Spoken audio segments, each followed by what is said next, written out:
Boa noite, meus amigos. Estamos aqui mais uma vez no canal do Baral e a discussão continua, né? A discussão sobre a PEC do fim da escala de trabalho 6 por 1. Isso está dando uma discussão que a gente tá todo mundo acompanhando aí, né? E eu fiz um último vídeo que eu recomendo a vocês, para quem não assistiu, assiste lá o meu último vídeo, né? Onde que eu respondo algumas objeções dos liberais, sobretudo de um tal de Rodrigo Viegas, né, que tem um canal no YouTube. Algumas objeções, alguns argumentos, né, falaciosos dos liberais contra uma medida deste porte, né? E eu mostrei lá no meu último vídeo, né, que as falácias, as inconsistências desses argumentos, né? E eu recomendo que vocês vão lá e assistam esse último vídeo antes de vocês virem para cá. Mas a gente está assistindo, né? A gente está assistindo essa discussão que mais uma vez acaba sendo ideologizada, uma discussão que deveria ser um consenso tanto entre a esquerda e a direita, porque isso aí em outros países desenvolvidos isso já foi resolvido há muito tempo, né? Mas aqui no Brasil, né, onde o atraso sempre prevalece, né, e as nossas elites brasileiras, né, que são representadas pelos liberais aí pela direita, né, pela a direita conservadora, essa elite sempre tenta manter o Brasil no atraso de sempre. Sempre, sempre, né? Sempre o Brasil fica 50, 100 anos para trás dos países desenvolvidos, né? E sempre os argumentos deles são os mesmos, né? Dizendo que o Brasil, se ocorrerem tais mudanças no Brasil, o Brasil vai ficar para trás, que a economia do Brasil vai quebrar e tudo mais. Ora, a gente não precisa nem querer voltar no tempo, entender que todos os momentos da história que tiveram mudanças significativas na nossa história econômica, sobretudo, sempre a gente vai encontrar um freio, a gente sempre vai encontrar uma, como é que fala? A gente vai encontrar uma resistência por parte dessas elites. E assim, e o argumento que está circulando agora aí, né, é de que a economia do Brasil vai quebrar. Meu Deus, a gente não pode implantar, mudar essa questão da escala de trabalho, porque os empresários vão quebrar, vai gerar desemprego. Eu vi youtuber aí, né, de YouTube esses economistas liberais, né, chamando, né, querendo chamar essa PEC de a PEC do desemprego. Nossa, essa aí vai gerar desemprego, mas será que vai gerar mesmo? Será que vai gerar desemprego? Será que, mesmo que ocorra que isso possa prejudicar alguns setores da economia, será que não tem como remediar isso? Será que é impossível, é completamente todo mundo entrar em consenso e buscar o que seja, buscar alguma coisa que seja favorável tanto para trabalhadores quanto empregadores? Mas no Brasil, tudo aquilo que visa favorecer a base da pirâmide social, ou seja, os trabalhadores, é sempre tudo muito complexo, é sempre tudo muito difícil, né? Não dá para fazer, não dá para mexer e tudo mais, né? Então vamos lá, né? O pessoal tá dizendo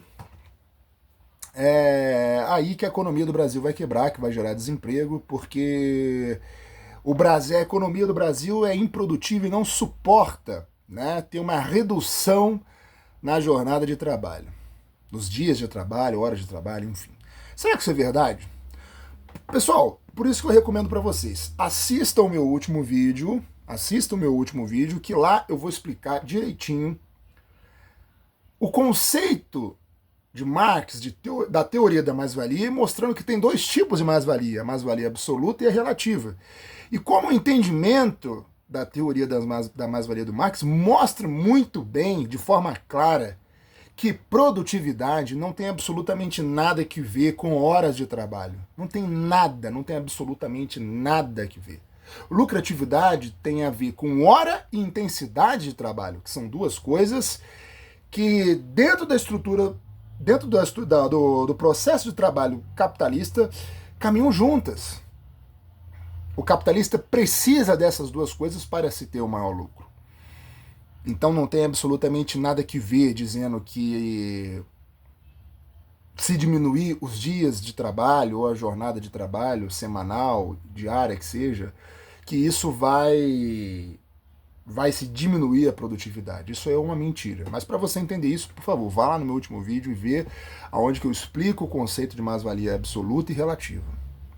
Agora, né, eles vão dizer o seguinte, olha, Breno, mas o problema é que o Brasil é um país onde a produtividade é baixa. E o que isso significa? Que aqui a intensidade do trabalho ela é baixa. Então, aquilo que um operário no Brasil aqui demora para fazer em 4 horas, um trabalhador americano ou europeu demora 2 ou 1 hora. Então é por isso que a produtividade no Brasil é baixa. E segundo esse argumento, então teria alguma lógica de que aqui teria algum sentido, já que a produtividade é baixa nesse aspecto, em relação à intensidade do trabalho, que teria então algum sentido que a carga horária, para que se tenha uma maior produtividade, um maior lucro possível, de que teria algum sentido estender ao máximo a jornada de trabalho, os dias trabalhados, em que isso impossibilitaria qualquer tipo de redução. Porque isso ia diminuir a produtividade mais ainda, tomando como contexto a economia brasileira. Mas será que isso é verdade? Bom, eu vou recomendar para vocês o livro Economia Brasileira, do Bresser Pereira, né, que é um economista desenvolvimentista aqui do Brasil, está vivo ainda, bem idoso. E ele escreveu esse livro, Economia Brasileira. Lá tem outro também, que é o Subdesenvolvimento Industrializado. Também recomendo, faço essa referência bibliográfica para vocês. Esse livro ele escreveu nos anos 80, Economia Brasileira, 86, 87, se eu não me engano, né? Estava aí começando o período da democratização, né?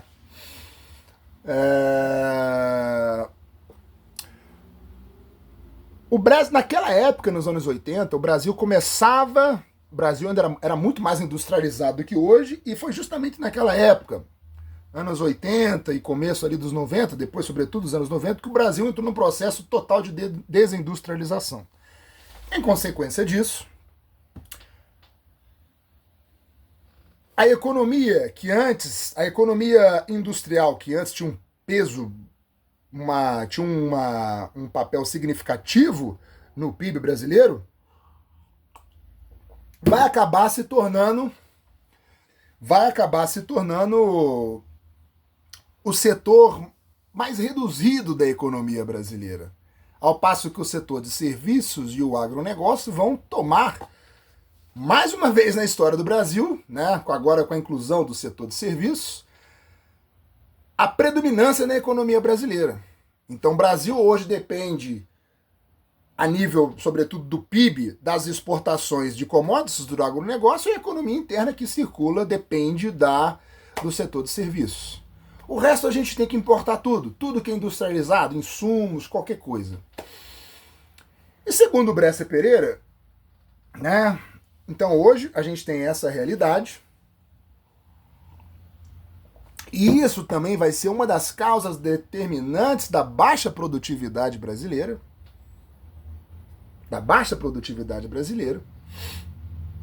E a gente tem que entender o porquê o Brasil é um país subdesenvolvido. Por que o Brasil ainda hoje pode ser considerado um país subdesenvolvido? Será que uma medida como essa, de reduzir a jornada de trabalho, será que isso vai acentuar o subdesenvolvimento brasileiro? Será que isso aí é uma das causas do subdesenvolvimento brasileiro? De que aqui para desenvolver... Ora, essa é uma das falácias dos liberais, né? Essa é uma das falácias dos liberais. De que a causa do subdesenvolvimento brasileiro é a falta de capitalismo. Então aqui, para se desenvolver, tem que ter o quê? Tem que ter mais produção, tem que ter mais trabalho, tem que ter mais capitalismo. Ora, o Bresser Pereira, no livro dele, esse que eu estou recomendando para vocês, Economia Brasileira, refuta esse argumento de forma monumental. Ele mostra, analisando toda a história econômica do Brasil, mostrando que capitalismo foi algo que nunca faltou no Brasil. Foi algo que nunca faltou no Brasil. As causas do subdesenvolvimento brasileiro, ao contrário do que os liberais dizem, Não tem nada que ver com ausência de capitalismo. Mas também não tem a ver com um argumento que vem, sobretudo, da esquerda, que diz que as causas do desenvolvimento brasileiro têm a ver necessariamente com a ação do imperialismo. Aqui nunca se desenvolveu porque o imperialismo internacional, capital internacional, impossibilitou o desenvolvimento brasileiro, o desenvolvimento econômico brasileiro. O Brás Pereira mesmo reconhece que, embora essa última visão tenha um pouco mais a ver com a realidade do que com a visão dos liberais, ela ainda está longe da realidade. Para a gente entender as causas do subdesenvolvimento brasileiro, a gente tem que buscar na própria história do Brasil as causas desse subdesenvolvimento. E a gente vai entender que não é nem a visão dos liberais e nem a visão da esquerda, sobretudo uma esquerda mais marxista, né? As causas do subdesenvolvimento brasileiro, para a gente entender sobre capitalismo, a gente tem que saber distinguir que existem dois tipos de capitalismo. Existe o capitalismo mercantil e o capital industrial. Aquilo que a gente entende hoje por países desenvolvidos são aqueles países que conseguiram passar da sua fase de capitalismo mercantil para uma fase de capitalismo industrial.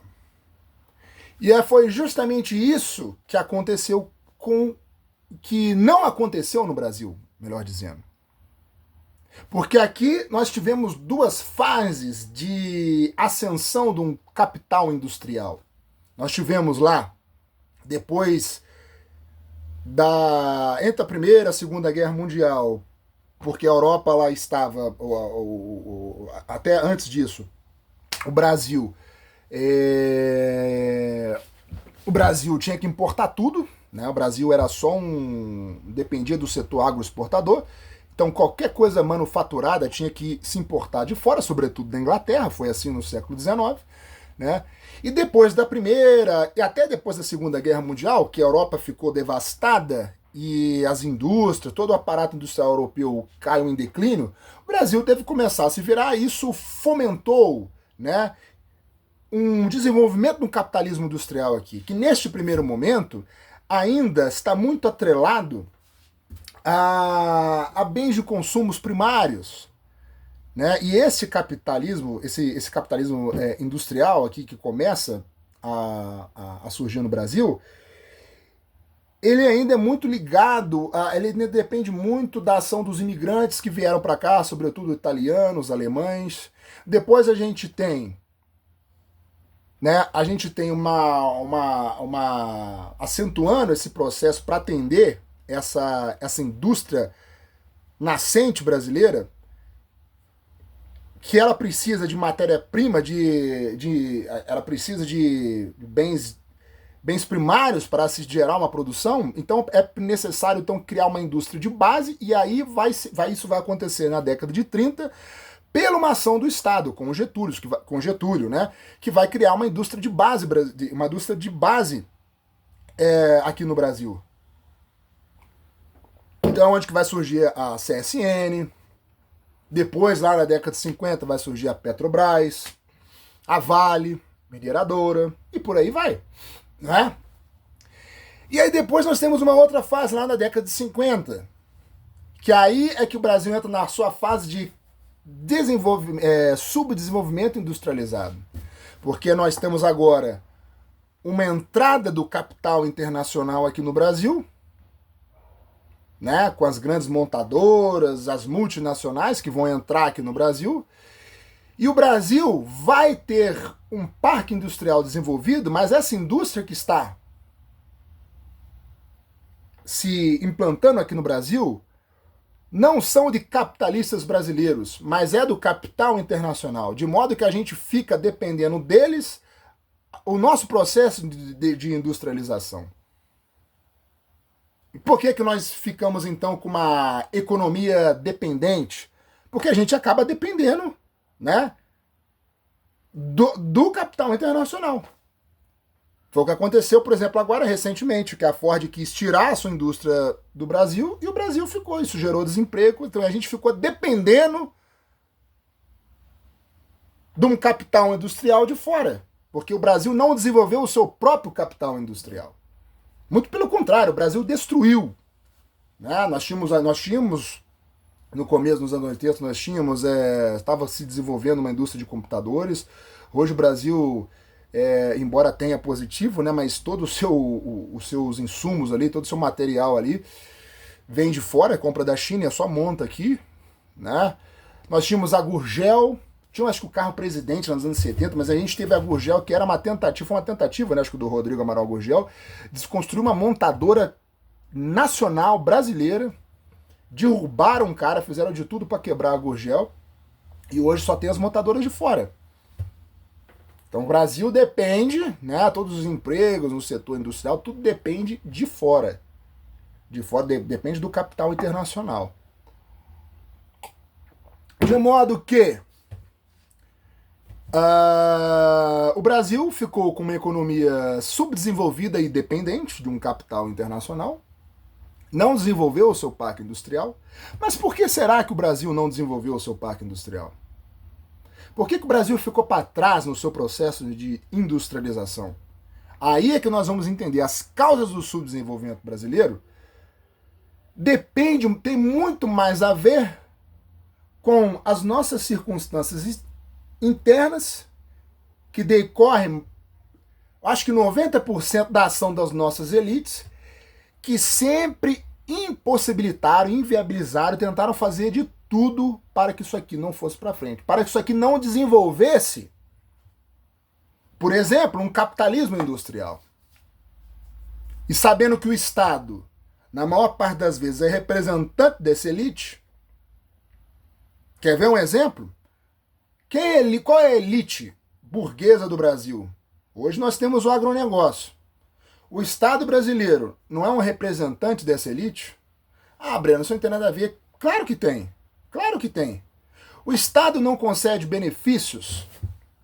O Estado não concede benefícios para o agronegócio, não dá isenções fiscais para ele, não dá maquinário, não dá trator. Esse setor do agronegócio não depende de insumos do capital internacional, não depende de insumos importados. O Estado brasileiro fornece tudo para eles. Por quê? Porque eles aumentam o PIB do Brasil.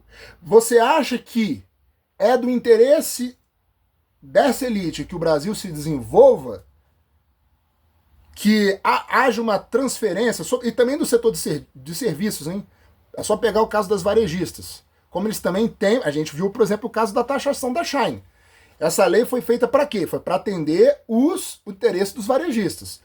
O setor de serviço, o setor comercial, do capitalismo comercial. Correto? Nós temos o agronegócio, também que tem um monte de leis e de benefícios que o Estado concede para eles. Vocês acham que esse grupo, setor que está mais ligado a um capitalismo mercantil, né, tanto o agro quanto os varejistas, todos eles estão ligados a um capital mercantil, que foi o que sempre predominou no Brasil desde a época da colônia? O Brasil nunca conseguiu passar totalmente dessa fase? Você acha que é do interesse desse grupo, desse setor, do capitalismo mercantil, que o Brasil se desenvolva para um capitalismo industrial? É óbvio que não. Porque essa condição do capitalismo mercantil é o que garante e que mantém o Brasil nessa condição subdesenvolvida, na qual essa elite lucra e ganha dinheiro. Então, aí que está, essa elite, para se sustentar e conseguir ficar rica e se manter no poder, conseguir se manter sendo o elemento predominante da produção brasileira, da economia brasileira, ela depende do subdesenvolvimento brasileiro. E ela não quer que o Brasil se desenvolva.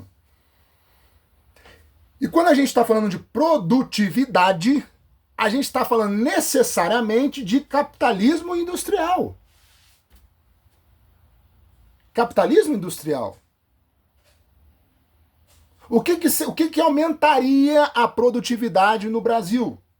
Uma maior predominância do capitalismo industrial, que é necessário um processo de industrialização, de retomada da industrialização brasileira.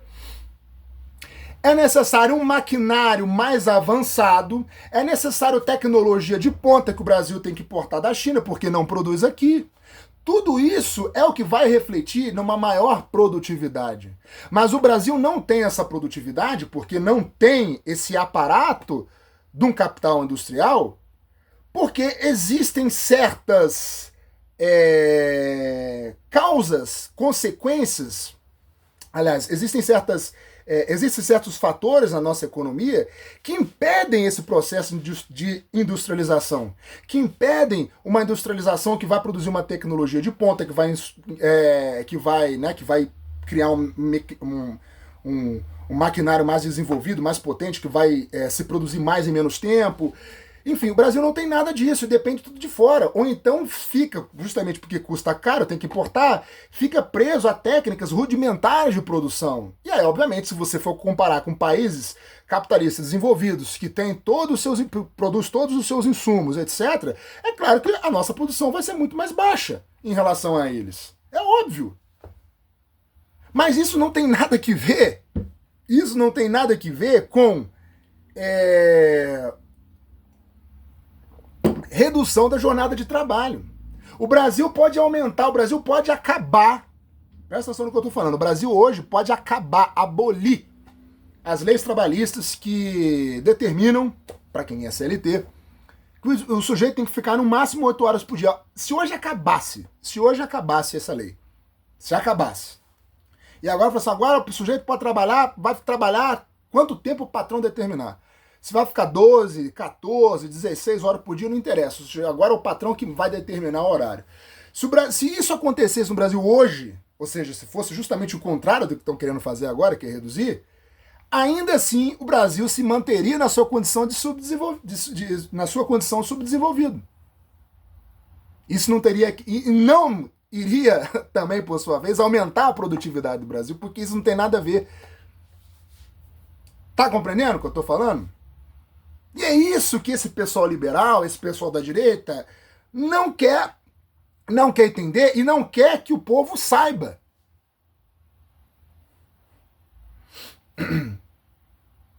Ora, um exemplo disso é os próprios países desenvolvidos. Os países da Europa, a Austrália, diferentemente dos Estados Unidos, que não tem um horário fixo, né? Lá a pessoa trabalha quanto tempo ela quiser, né? Mas na Europa, nos países da Escandinávia, na Austrália, que são países altamente produtivos e capitalistas, lá eles puderam adotar essas leis de redução da jornada de trabalho sem que isso alterasse a sua economia, sem que isso prejudicasse a sua economia. Por quê? Porque é um país que tem um capital industrial.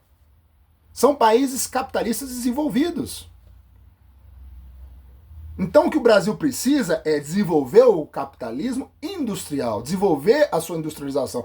Mas as forças, esse mesmo pessoal que diz que defende o capitalismo, esse mesmo pessoal que diz que é contra a esquerda, é contra o socialismo, esse pessoal que diz que as causas do subdesenvolvimento brasileiro é a falta do capitalismo, esse mesmo pessoal não quer que o Brasil desenvolva um capitalismo industrial. Eles querem que o Brasil continue do jeito que está, com uma economia, como diz o Bresser Pereira, de uma economia dependente, um subdesenvolvimento industrializado, né? O desenvolvimento que eles querem, a industrialização que eles querem é só se for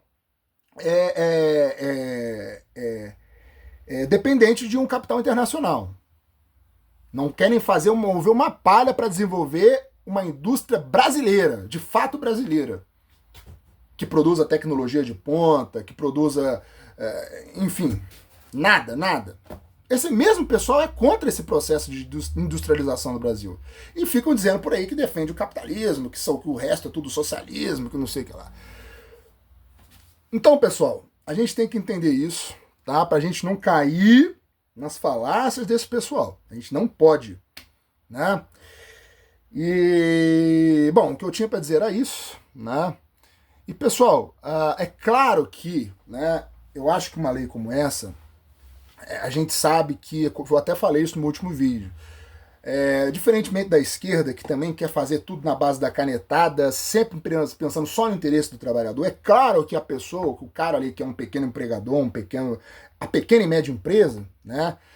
No Brasil a gente sabe que ela é amplamente, na sua maior parte, ela se situa no setor de serviços, né? E é claro que tem que ter um diálogo entre sindicatos patronais e sindicatos dos trabalhadores. É claro que tem que ter, essa lei tem que ter uma conversa, mas ela tem que ter. Ela tem que ter essa redução, sim. Nós temos que ter leis que visam atender os interesses dos trabalhadores, sim. Mas defender os interesses da classe trabalhadora, dos trabalhadores, reduzindo sua jornada de trabalho, né, dando uma condição de vida mais digna para eles, né, não impede em nada de você também atender os interesses da pequena e média empresa, fazendo aquilo que o Estado, eu já falei isso no outro vídeo, fazendo aquilo que o Estado faz com os grandes, com as multinacionais, que faz com o agronegócio, que dá isenções fiscais, que dá todo benefícios creditícios, isenções de todo tipo para eles, né, que não pagam imposto e podem, né, ganha tudo do Estado. Tem que ter uma ação do Estado que ajude a pequena e média empresa, que forneça crédito a juros mais baixos para eles, que reduza impostos para eles. E uma série de outras coisas, que torne mais fácil, né? Ou seja, eu sou até a favor, sim. Né? Em muitos aspectos eu defendo algum certo liberalismo, no sentido de ter menos barreiras burocráticas para uma pessoa abrir uma empresa, por exemplo, ou, né, precisar abrir mais rápido o seu negócio ali. Eu sou totalmente favorável a isso, sim, porque isso vai beneficiar todo mundo. Mas todo mundo tem que se ouvir e entrar no consenso. Agora, o que esse pessoal da direita quer é simplesmente assim, a gente não vai... isso aqui não tem discussão, não pode reduzir, porque senão a economia quebra e fim de papo. O argumento deles é esse. E querem que você acredite.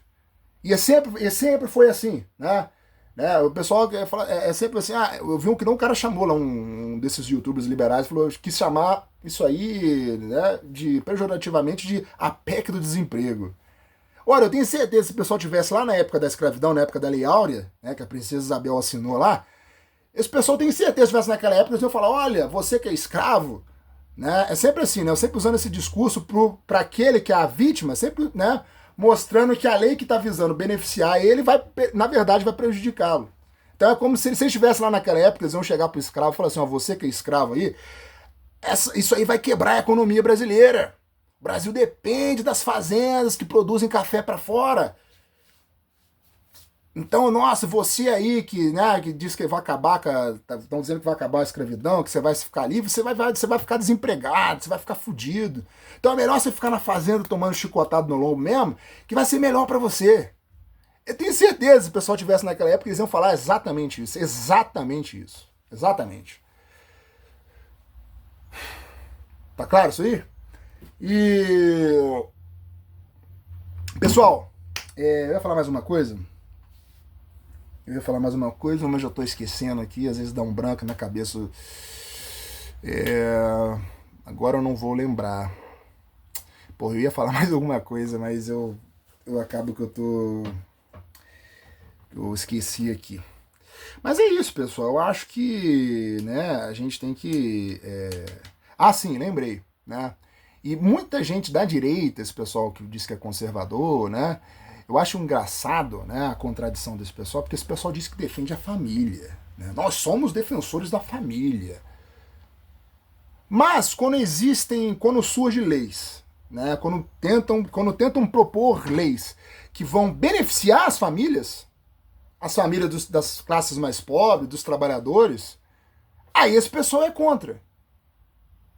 Esse pessoal aí não fica dizendo que, não, porque, pô, antigamente era tudo melhor, antigamente as famílias tinham mais tempo juntas, hoje em dia o pessoal só trabalha, hoje em dia a esposa tem que trabalhar, antigamente ela podia ficar em casa cuidando dos filhos, educando os filhos para não aprender besteira na escola, não aprender ideologia de gênero na escola, a gente é contra isso, que não sei o quê, mas quando se criam leis que vão reduzir a jornada de trabalho do trabalhador para ele passar mais tempo com a sua família, para o cara ter uma boa relação com a esposa, para o cara ter uma boa relação com os filhos, passar mais tempo junto com os filhos, educar os filhos dele, aí esse pessoal é contra.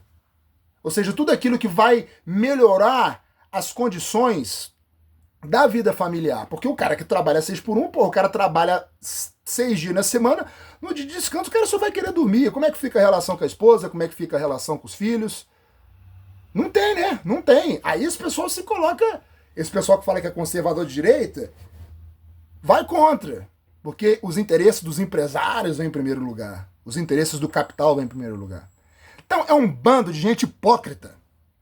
Vocês da direita, dessa neodireita liberal brasileira, que fica falando que somos conservadores, vocês são um bando de canalhas hipócritas. É isso que vocês são. Bando de hipócritas. Bando de canalha. São isso que vocês são. Hipócritas. Vagabundos. Que são contra tudo aquilo que visa melhorar a vida de quem mais precisa.